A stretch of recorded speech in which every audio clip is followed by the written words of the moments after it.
So, fair warning, this episode is for a specific type of person.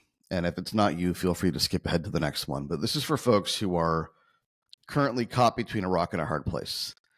They want to run a consulting business, want more clients, want more traction. Either you're early stage or you're coming off losing a client or a significant part of your revenue.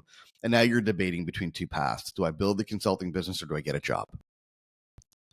If you feel like you're straddling those two paths right now, consulting or the job market, then today's discussion is going to be relevant to you.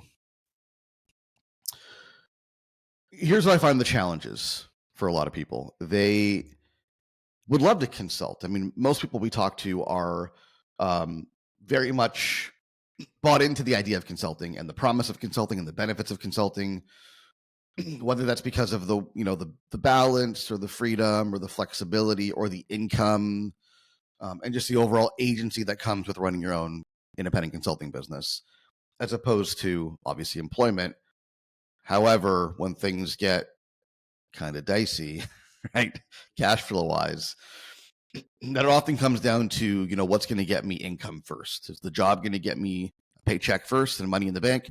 Or will the consulting business get me income first? And it kind of becomes this race.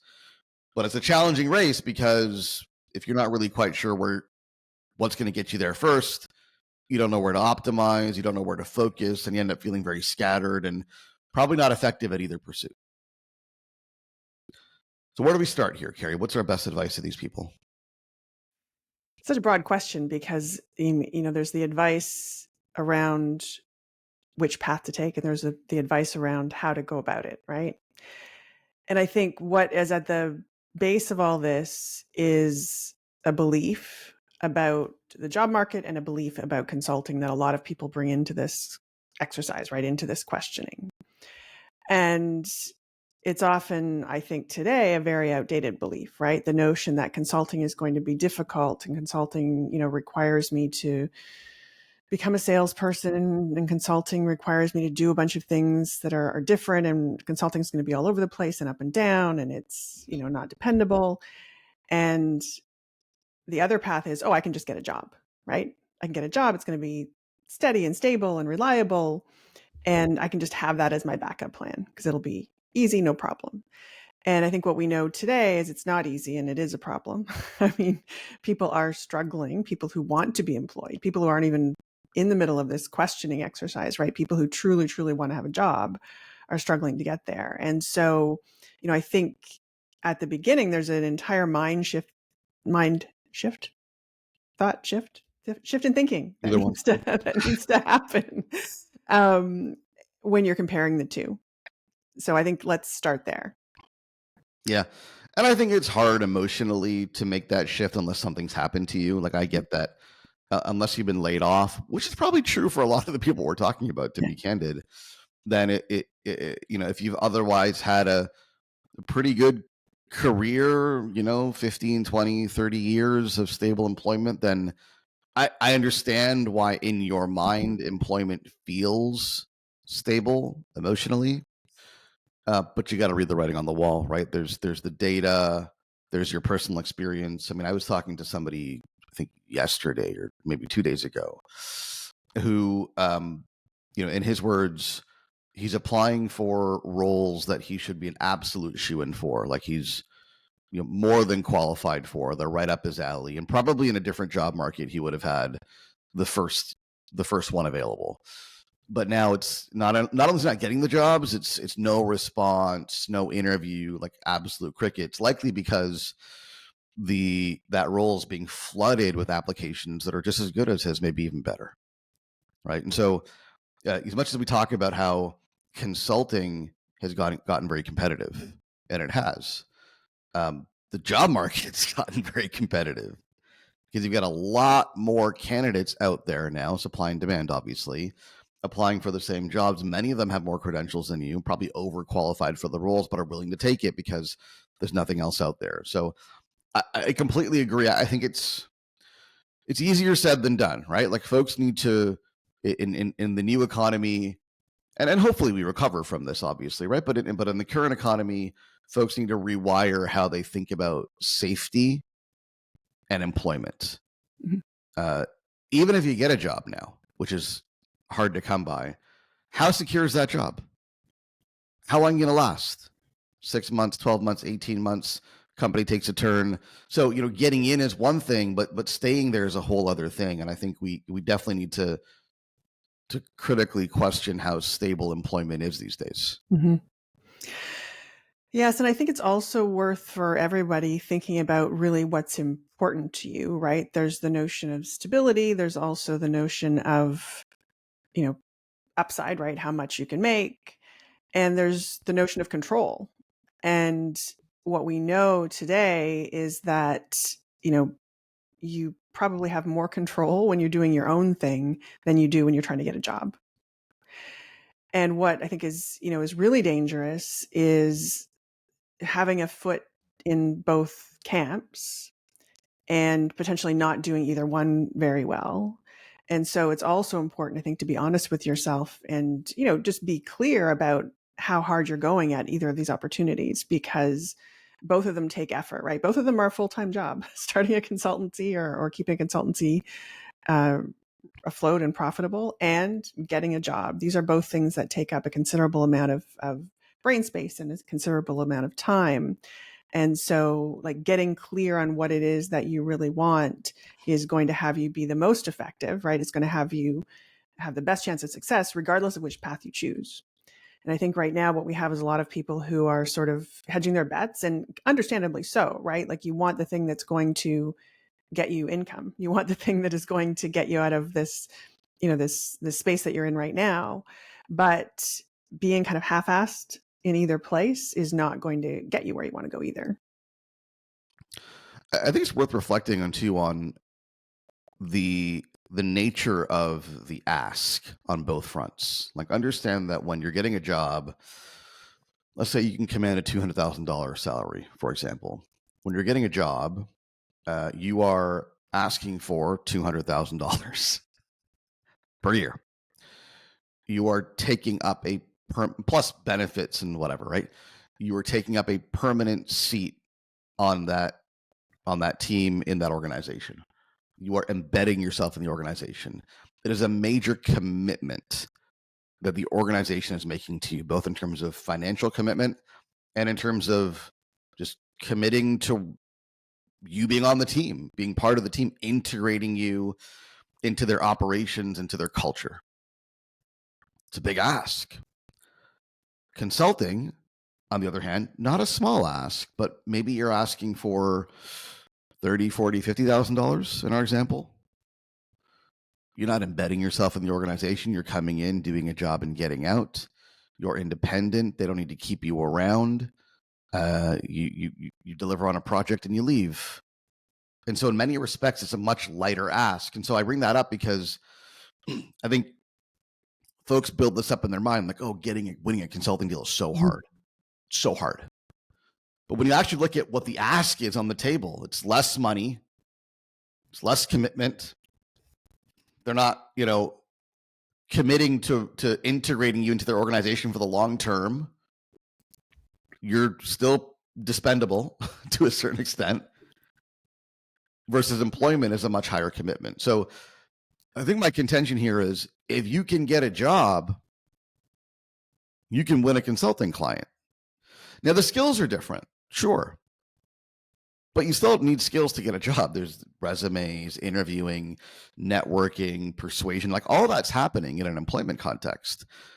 Some of that certainly carries over into consulting, but there's a different set of skills required in consulting. So I appreciate that. And that's likely a big roadblock for people. But I just want to really simplify this for a moment. The ask for a job is a much greater ask than a consulting contract. Yeah. Yeah. And, it's funny, you said that the skills are different. And in my head, one of the points I was going to make is that there's a lot of the skills that are the same, right? I think there's a considerable amount of overlap. In both cases, you need to be able to be very clear about who you are and what you bring to the table. And,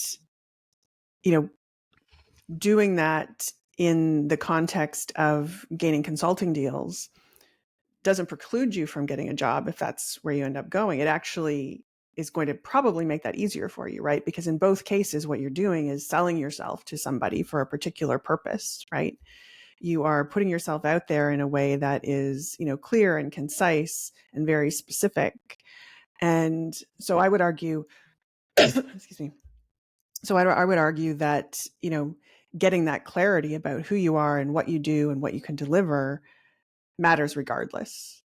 And so, why not set those sights on gaining some contracts? Why not set those sights on making some income? Why not set those sights on, moving down a path that you do have in the end some additional control over?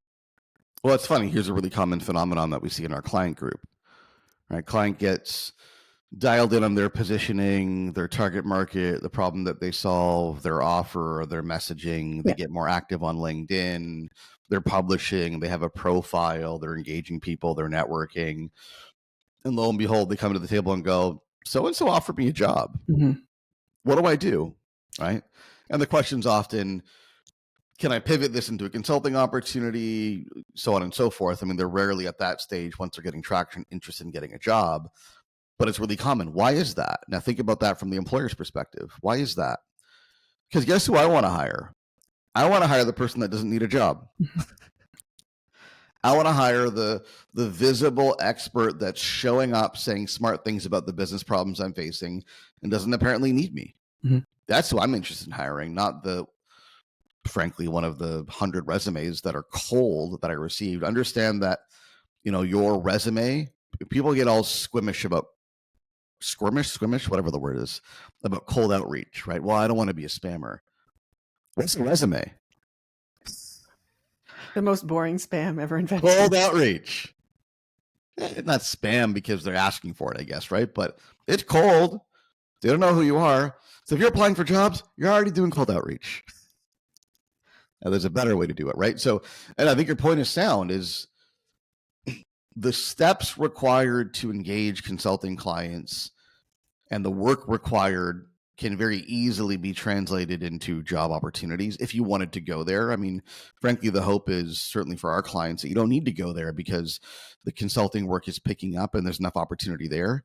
But you will invariably find some people who'd rather hire you full time, and I've seen that happen. I've seen some clients, frankly, get their dream job in pursuit of consulting contracts, and we've had conversations about it. And I've said to them in some cases, look, I mean, this is a real opportunity, and doing this for 2, 3, 4, 5 years might make your consulting practice even more powerful when you come back to it, right? So sometimes it does make sense. I think your point is a good one, that ultimately getting that clarity, getting that focus, getting that visibility is going to help both your consulting efforts and your job efforts. Mm-hmm. Well, and you said, think about this from the employer's perspective. You've been there as a consultant and now they offer you a job and all of the reasons. But imagine from your own perspective, right? How spectacular is that? You're already making money. You're now not in a position where you need to take the first thing that comes along, right? You don't have to say yes to the first job that appears because you're feeling, insecure financially, because you're feeling insecure emotionally. You're now coming at it from a place of confidence and from a place where you can make a real decision, not just a decision born out of need. And that's where we all want to be, right? That's the perfect sweet spot to be in life in general, but specifically when you're talking about how you're bringing in income. Yeah. We have a client right now. I'm a little fuzzy on these details, but if I'm not mistaken, through the marketing efforts for her consulting practice, ended up landing a short-term gig. I guess you could call this consulting, where she's working 40 hours a week for 3 months, but making a cool 6 figures doing it.